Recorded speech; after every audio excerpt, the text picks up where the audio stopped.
Hello বন্ধুরা, কেমন আছেন সবাই? বন্ধুরা, সাম্প্রতিককালে আমরা সারা বিশ্ব জুড়েই দেখতে পাই এক দেশের সাথে আর এক দেশের যুদ্ধ, লড়াই, বিভিন্ন প্রতিহিংসা চলেই আসছে।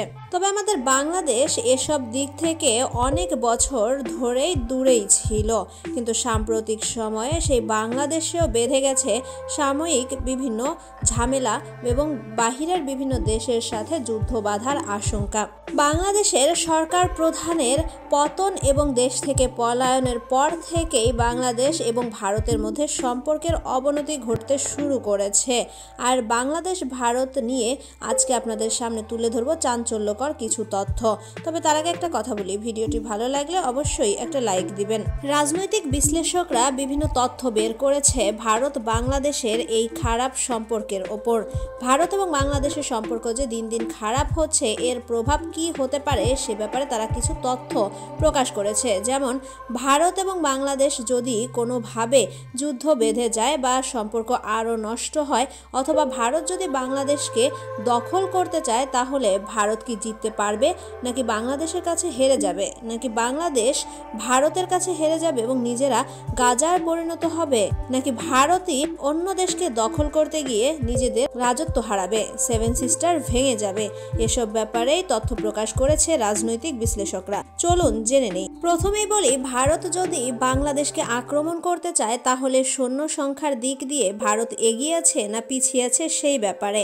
বন্ধুরা, ভারতের যে সৈন্য সংখ্যা রয়েছে তার কিছু অংশ বলা যায় অর্ধেকাংশই দেশ রক্ষার বা দেশের অভ্যন্তরীণ শৃঙ্খলা রক্ষার কাজে নিয়োজিত রয়েছে।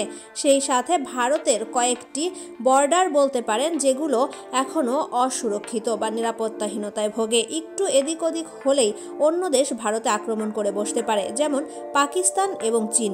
আর এ কারণে ওই দেশের সীমান্তবর্তী এলাকায় ভারতকে অধিক পরিমাণ সৈন্য সংখ্যা মোতায়েন করে রাখতে হয়। আবার ভারতের যে সেভেন সিস্টার রয়েছে তাদের রক্ষা করার জন্য ভারতের অধিকাংশ সেনা মোতায়েন করা থাকে। সব মিলিয়ে বিশ্বের দ্বিতীয় বৃহত্তম সেনা সদস্য সংখ্যা সমৃদ্ধ দেশ হওয়ার পরেও এত সব কিছু রক্ষার পর ভারতের হাতে সৈন্য থাকে মাত্র 2 লক্ষ, যা একটি দেশকে আক্রমণ করার জন্য মোটেই যথেষ্ট নয়। কারণ সামরিক বিশেষজ্ঞরা মনে করেন ভারতকে যদি বাংলাদেশে আক্রমণ করতে হয়, তাহলে বাংলাদেশের সৈন্য সংখ্যার থেকে কমপক্ষে হলেও 3 গুণ সৈন্য সংখ্যা ভারতের বেশি থাকতে হবে। তবে সমীক্ষা কি বলছে চলুন দেখে নেই। সমীক্ষা অনুযায়ী ভারতের নিজেদের প্রয়োজন মিটিয়ে তারপর সৈন্য সংখ্যা থাকে মাত্র 2 লক্ষ, যা বাংলাদেশের সৈন্য সংখ্যার কাছে খুবই নগণ্য। আর সামরিক বিশেষজ্ঞরা এটাও মনে করেন শুধু যুদ্ধবিমান দিয়ে একটি দেশকে ধ্বংস করলেই হয় না, একটি দেশকে যদি দখল করতে হয় তাহলে অবশ্যই এই সেনাবাহিনীকে কাজে লাগিয়ে দেশ দখল করতে হবে। সেদিক থেকে হিসাব করলে বাংলাদেশ থেকে অনেকটাই পিছিয়ে রয়েছে ভারত, কারণ বাংলাদেশের সেনাবাহিনীর সংখ্যাও কিন্তু কোনো অংশেই কম নয় এবং তারাও যথেষ্ট শক্তিশালী।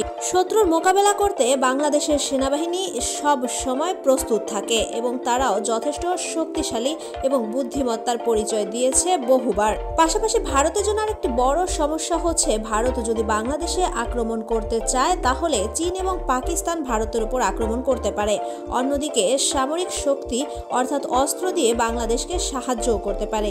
এটাও ভারতের জন্য একটি ভয়ের কারণ বা চিন্তার বিষয়। তবে ভারতীয় বিমান বাহিনীর বহর বেশ বড়। তাদের কাছে সুখোই, তারপরে রয়েছে জাগুয়ার, MiG-30 এর মতো অধিক সংখ্যক বিমান, যেগুলো দিয়ে বাংলাদেশকে সহজে আক্রমণ করা যায়। কিন্তু সামরিক বিশেষজ্ঞরা মনে করছেন এই বিমানগুলোর মডেল বর্তমান যুগ অনুযায়ী অনেকটাই পুরনো হয়ে গিয়েছে। সেই সাথে আরেকটি বড় সমস্যা হচ্ছে ভারতের ট্রান্সপোর্ট বিমানের সংখ্যা খুবই কম। আর এই সমীক্ষা পরিলক্ষিত হয়েছিল 2020 সালে, যখন চীনের সাথে ঝামেলা বেঁধেছিল। সেই দিক থেকে তখন দেখা যায় সেনাবাহিনী এবং অস্ত্র সরঞ্জাম এবং যাবতীয় জিনিসপত্র পরিবহন করতে ভারতকে বেশ সংকটেই পড়তে হয়েছিল। যদিও ভারতের কাছে বর্তমানে আধুনিক প্রযুক্তি সম্পন্ন মিরাজ 2000 রুটের কিছু বিমান বা যুদ্ধ বিমানও রয়েছে, কিন্তু বাংলাদেশের কাছে বর্তমানে ঠিক অতটা আধুনিক বা ভারতের যুদ্ধবিমানকে প্রতিরোধ করার মতো যুদ্ধবিমান না থাকলেও বন্ধু রাষ্ট্র বা প্রতিবেশী দেশ পাকিস্তান এবং চীন কিন্তু বাংলাদেশের দিকে হাত বাড়িয়েছে। আর এই দুই দেশ ভারতের শত্রু। আর চীন এবং পাকিস্তানের কাছে সেই সব যুদ্ধবিমান বা সরঞ্জাম রয়েছে যা দিয়ে ভারতকে অনায়াসে প্রতিহত করা যাবে। তাই যুদ্ধবিমান থাকলেও ভারত কিন্তু নিশ্চিন্তে বাংলাদেশকে আক্রমণ করতে পারবে না। আবার ভারতের কাছে আধুনিক যুদ্ধ বিমান বা যুদ্ধ সরঞ্জামের সংখ্যা খুবই কম, যেগুলোর সবটাই যদি বাংলাদেশকে আক্রমণ করার জন্য ব্যবহার করে তাহলে চীন এবং পাকিস্তানের সীমান্ত ভারতের হাতছাড়া হয়ে যেতে পারে। সেই ভয়ে ভারত চাইলেও অতগুলো যুদ্ধবিমান বাংলাদেশকে আক্রমণ করতে ব্যবহার করতে পারবে না। আর অন্যদিকে পাকিস্তানের কাছে F-16 মতো যুদ্ধবিমানও রয়েছে। আবার চীনের সামরিক যুদ্ধবিমানগুলো ভারতের সামরিক যুদ্ধবিমানগুলোর তুলনায় অনেক বেশি শক্তিশালী। সব মিলিয়ে এদিক থেকেও ভারত অনেকটা ভয়েই আছে। সেই সাথে বাংলাদেশের সেনাবাহিনীদের শক্তির কথা যদি আমরা বিবেচনা করি তাহলে সমীক্ষা বলছে বাংলাদেশের সেনাবাহিনী বর্তমানে অনেক বেশি শক্তিশালী এবং দক্ষ, কারণ জাতিসংঘের মাধ্যমে বাংলাদেশ বিশ্বের প্রায় অর্ধশতাধিক দেশে বিভিন্ন সময় যুদ্ধ করছে বিভিন্ন দেশের হয়ে। এছাড়াও বিশ্বের 43টি দেশে যুদ্ধ করার অভিজ্ঞতা অর্জন করছে বাংলাদেশ সেনাবাহিনী। সেই দিক থেকে হিসাব করলে বা অভিজ্ঞতার দিক থেকে বলতে গেলে বাংলাদেশ সেনাবাহিনীর অভিজ্ঞতা এবং দক্ষতা দুটোই দিন দিন বাড়ছে। পাশাপাশি যুদ্ধ সরঞ্জাম, যুদ্ধ বিমান বা যুদ্ধক্ষেত্রে শত্রুর মোকাবেলা করতে যা যা প্রয়োজন সেদিকেও বাংলাদেশ সেনাবাহিনী বেশ নজর দিচ্ছে, ক্রয় করছে নতুন নতুন এবং অত্যাধুনিক শক্তিশালী সব অস্ত্রশস্ত্র। পাশাপাশি বর্তমানে দক্ষিণ এশিয়ায় তৃতীয় বৃহত্তম সামরিক বা শক্তিশালী সামরিক সেনাবাহিনী সমৃদ্ধ দেশে পরিণত হয়েছে বাংলাদেশ। সেই সাথে বাংলাদেশ সেনাবাহিনী দৃঢ় প্রতিজ্ঞ থাকে সবসময় দেশের যে কোনো শত্রুকে মোকাবেলা করতে বা যে কোনো বিপদ থেকে দেশকে রক্ষা করতে।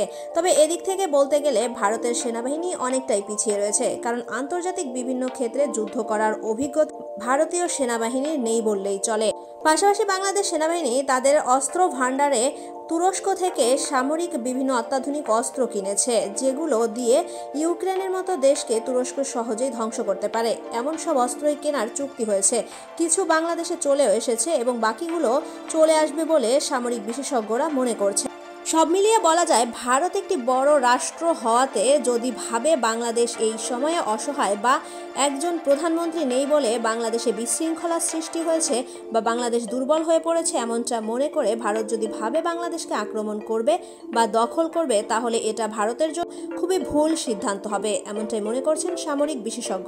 কারণ ভারত অনেক বড় রাষ্ট্র হতে কিন্তু তাদের কাছে যুদ্ধ বিমান, সামরিক সেনাবাহিনী অনেক থাকতেও পারে, কিন্তু সব দিক বিশ্লেষণ করে দেখা যায় অভ্যন্তরীণ সুরক্ষা এবং পার্শ্ববর্তী দেশের সীমান্ত রক্ষায় ভারতের অধিকাংশ শক্তি ব্যয় হয়ে যায়। বাকি যে অংশটুকু থাকে সেটুকু দিয়ে বাংলাদেশকে আক্রমণ করতে গেলে ভারতকে পথে নামতে হবে অথবা নিজের পায়ে নিজে কুড়োল মারার মতো হবে। কারণ ভারতের সব শত্রু দেশগুলো তখন বাংলাদেশের সাথে হাত মিলিয়ে বাংলাদেশের শক্তি আরও কয়েক গুণ বাড়িয়ে দেবে, ফলে ভারত তখন নিজের অস্তিত্বহীনতায় ভুগতে পারে। তো বন্ধুরা, এই ছিল আমাদের আজকের আয়োজন। ভিডিওটি কেমন লাগলো মতামত জানিয়ে দেবেন কমেন্ট বক্সে। আর ভিডিওটি ভালো লাগলে অবশ্যই আমাদের চ্যানেলটি সাবস্ক্রাইব করবেন।